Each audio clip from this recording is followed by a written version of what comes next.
Welcome back to the Deep Dive. We're here to unpack complex topics and give you the insights you need. Today, we're looking at a brand new report out of Harvard University. And honestly, some of the findings are pretty shocking. Look at this. Nearly half of all the Muslim students surveyed there said they felt physically unsafe on campus. Or, how about this one? An incredible 92% of Muslim respondents, and this includes students, faculty, and staff, felt that just expressing their political views could potentially damage their careers or academic standing. So, this goes way beyond this campus protest. It touches on fundamental values of safety and freedom of speech. This deep dive focuses on the final report from Harvard University's presidential task force on combating anti-Muslim, anti-American bias. It's a really thorough and I'd say quite involved with what's been happening on campus. Listening sessions, surveys, history. It really gives us a glimpse into how the university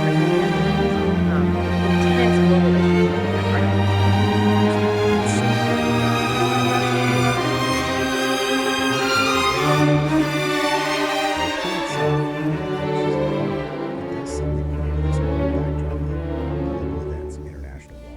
Things like, various UN resolutions implementing reconciliation and ceasefire agreements. It also mentions UN investigation into South Africa, Israel, ICJ,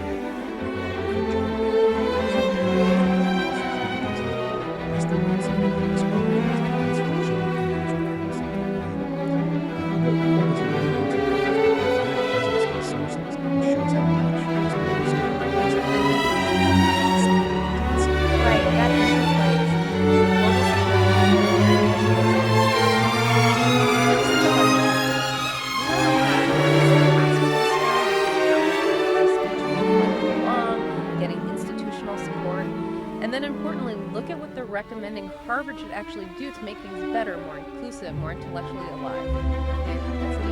The report really brings home the human cost. It shares some deeply personal accounts, often traumatic ones, especially from people in the Palestinian community at Harvard. Many are dealing with just immense grief, loss of family, friends, people being displaced back in Gaza. The report cites UN figures of 45,000 lives lost, 1.9 million displaced by the city. These aren't just numbers. You feel that weight in the quotes. One student said, the feeling over and over again for Palestinians is that their lives don't matter as much. Another faculty member mentioned a student who was even considering self-harm because they felt so unwelcome. And what's really heartbreaking is this widespread fear people had.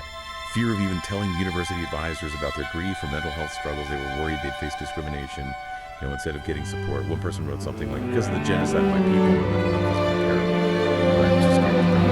That's just devastating. The idea of a student feeling that alone, considering self-harm, and then being afraid to even ask for help from the university. When you hear stories like that, what's the big lesson for any institution trying to create a truly supportive environment? Well, the really chilling lesson is that if the institution is perceived as indifferent or worse, biased, then all the support services in the world might as well not exist for those people. They become inaccessible. It shows that trust isn't just about having resources available. It's about actively showing consistent empathy, especially for groups feeling marginalized. It's not just policy, it's culture. Making people feel safe enough to actually be vulnerable, to share their pain, without fearing more prejudice, without that fundamental trust. The rest is just wonderful. And it's clear this wasn't just a few isolated cases. It was happening in the context of a campus climate that many felt was getting worse and worse. They did this kind of Harvard-wide survey that got almost 2,300 responses. Students, faculty, staff. And the headline number is pretty stark. 61% said their sense of safety, belonging, and ability to interact positively. All that had either worsened, was 36%, or become much worse, another 25%. That's nearly 2/3 of respondents feeling things were going downhill in just a year. Yeah, a huge shift. And when you dig into those numbers, break them down by group, the picture gets even clearer and frankly more concerning. The survey found really significant gaps. Muslim respondents, they reported the most negative experiences, hands down. That 47% figure you mentioned, feeling physically unsafe, let's put that in context. For Jewish respondents, it was 15%. For Christian respondents, 6%. Wow. So Muslims feeling physically unsafe at a rate multiple times higher? About 4 times higher than Christians. And then look at expressing opinions. 92%, 92 of Muslim respondents thought they'd likely face negative consequences, academically or professionally, for speaking their minds. 92%. That's almost everyone in that group. It's huge, Yeah. roughly double the rate for other groups. Yeah. And then folks identifying as Middle Eastern or North African, MENA, they consistently reported the worst outcomes across the board. Yeah. Like 52% felt they didn't belong at Harvard. 76% felt uncomfortable expressing opinions. And the report specifically points out, if you were both Muslim and MENA, that intersection led to the most negative views of the whole campus experience. Those numbers are just incredibly stark. It's not just feeling a bit uncomfortable, it's painting a picture of real fear, real vulnerability for certain groups. What does that mean for a university's mission when you have such massive gaps in just basic feelings of safety and belonging, especially for those intersecting groups? It poses a fundamental question about whether the university is truly living up to its idea of being a pluralistic community, When almost half a group feels physically unsafe, and over 90% fear speaking out, it suggests a serious breakdown in core values like intellectual freedom, equal opportunity. The report kind of hints that maybe it's not just about the attitude, but something more systemic. That the way the university is set up might unintentionally make things harder or more dangerous for some people compared to others, especially at those identity intersections. And it wasn't just a general feeling of unease. The report gets into very specific, very scary examples of harassment. Doxing. They talk about these doxing trucks, actual trucks parked near campus, in Harvard Square, displaying students' faces, their names. Even phone numbers, reportedly, which directly led to students getting death threats, rape threats. Horrific. Yeah, and not just on campus. Someone shared an anonymous photo targeting a person starting a new job, calling them an anti-Semite extremist. Right, online harassment too. And these weren't one-offs. One student even had a doxing truck show up at their home in their small town. That's terrifying. Just invasion on every level. And then there's criticism of Harvard's response. Like, they offered this service, Delete Me, to help scrub personal info online, but apparently only after the doxing happened. And it wasn't easy for everyone to access or proactively set up. It felt reactive, not protective. And this ties directly into this really crucial idea that came up again and again in the report. This perception of a Palestine exception to free speech. The feeling was, okay, free speech is generally okay here, unless you're affirming Palestinian rights or dignity. Then it's An exception to the rule. Exactly. People gave examples. Faculty felt they couldn't use certain teaching materials, couldn't even lead discussions on the topic because they were afraid of being targeted. Events or speakers focusing on Palestine, especially anything about the humanitarian situation, sometimes got canceled. There was this widespread worry about the definition of anti-Semitism, which was stretched so broadly that, as one faculty member put it, anything that even remotely expresses concern about the humanity that's facing Palestinians is prohibited at Harvard. Adding to that show factor was the university leadership's decision, the Harvard Corporation, to withhold degrees from 13 graduating seniors because they participated in protests. This was after the faculty had voted to give them their degrees. So that action was seen by many as a very stark warning about how serious the consequences could be. That concept, a Palestine exception to free speech, it's really troubling for a university, isn't it? Yeah. How does an institution, one that presumably wants free expression, end up creating that kind of perception, especially during such a charged global conflict? It's tricky. It might not be intentional, right? It could come from a place of wanting to keep things calm, avoid blow-ups. But maybe they misjudge what genuine neutrality requires. When you've got intense pressure from donors, politicians, media, whatever institutions, can get very cautious, risk-averse. So maybe they clamp down harder on speech that seems likely to cause controversy, even if it's legitimate academic discourse. And the report suggests that if the university seems quick to react to one kind of pressure, but slower or quieter about another, like the doxing of certain students, it sends this unintentional signal that some voices are safer than others, and boom, you've got your exception. It shows how hard it is to stick to universal principles when the outside pressure isn't balanced. And all of this seemed to feed into this deep frustration, this feeling that trust in Harvard's leadership had just cratered. People criticized leaders for not really acknowledging Palestinian suffering enough, or for giving what felt like very neutral, maybe even cold responses to students who've been doxxed. Lack of empathy was a theme. Yeah, there were specific examples mentioned, like former President Gay reportedly seeming defensive or trying to leave Muslim student events early while spending more time engaging at Shabbat dinners. Perception matters, right? And there was this really powerful story about graduate students sharing these personal traumatic stories of loss and feeling completely disrespected when leaders walked out of the room, left just feeling shocked. It fueled this sense of asymmetrical recognition and treatment. The students pointed to the difference. A quick condemnation of an anti-Semitic cartoon versus what felt like a very slow response to the doxing trucks with brown faces. That quote really sticks with me. If the doxing truck had Jewish faces, it would have been condemned instantly. But it had brown faces. It takes 6 months to condemn a truck. Yeah, that quote cuts right to the heart of that perceived disparity, doesn't it? It shows how deeply felt that sense of unequal treatment was. And often, these feelings were tied to this belief that outside forces, donors, political figures were pulling the strings, influencing university policy. Sometimes it felt at the direct expense of the safety and well-being of Palestinian, Arab, and Muslim students on campus.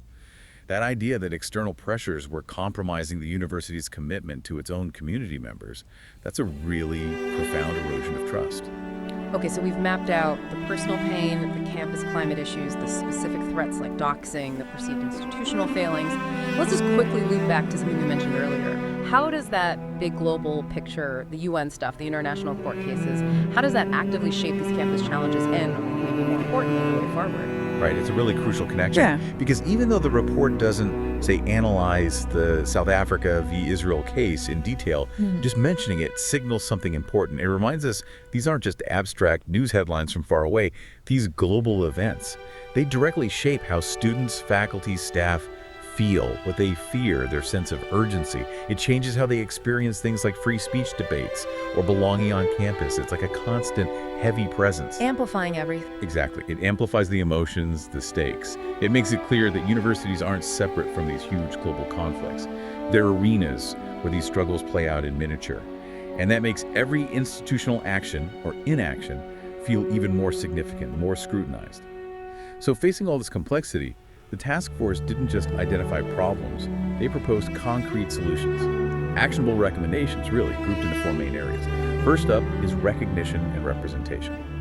They're saying, look, we need more academic offerings in Palestinian studies. We need to hire tenure-track faculty who specialize in this. They also suggest a permanent advisory committee focused on Middle Eastern history and Islamophobia, and better training for staff on issues around Palestine and Islamophobia. Okay, so recognition and representation, adding courses, hiring faculty in specific areas. That sounds like more than just tweaking the curriculum. What's the deeper message there about whose history, whose culture kind of counts at a place like Harvard? I think it's fundamentally about intellectual inclusion, and maybe correcting what some see as historical gaps or imbalances. Saying we need Palestinian studies or even a chair in Palestinian history signals that this isn't some marginal or purely political topic. It's a legitimate, necessary field of study for understanding the world. It also says we recognize the need to better reflect the heritage and perspectives of all our communities. It moves beyond just tolerating difference to actively valuing and integrating. That's huge for genuine belonging. Okay, next area. Freedom of expression. Here, the big push is for Harvard to publicly strongly reaffirm its commitment to free expression and academic freedom for everyone. And crucially, this includes proactively supporting people targeted by doxing. Don't wait until it happens. They even float ideas like having designated free speech spaces, maybe like a speaker's corner, and setting up really clear, consistent guidelines for protests, guidelines that are enforced fairly transparently. And importantly, using police should only be an absolute last resort in really extreme situations. That speaker's corner idea, the clear protest rules, that seems to speak directly to that Palestine exception worry we talked about. What's the underlying principle there that maybe other universities could learn from? I think the core principle is proactive clarity and fairness. Instead of just reacting when things blow up, the idea is to build strong, transparent frameworks for speech and dissent before a crisis hits. The speaker's corner isn't just physical space. It's a symbol that all voices, even uncomfortable ones, have a place, and emphasizing police as a last resort. That signals a preference for de-escalation, for trusting the university community to manage itself, which can help rebuild trust, especially with students. It's about actively facilitating expression within known rules, not just permitting it, and making sure those rules apply equally to everyone. No exceptions, real or perceived. Then there's community dynamics and pluralism. This is about strengthening the fabric of campus life. Things like making sure there are accessible physical spaces, which are dedicated Muslim prayer areas specifically. And supporting diverse cultural and religious events like Ramadan Iftars, making them feel like a valued part of campus life. for all the universities in the world to establish a university-wide emphasis on religious, spiritual, and ethical life. Dedicated career spaces, support for religious holidays. On one level, these sound like basics for inclusion, right? What does highlighting these tell us about maybe what was lacking, not just at Harvard, but maybe elsewhere too? It suggests that sometimes those foundational elements of support, especially for religious minorities, might get overlooked or under-resourced. It's not enough to just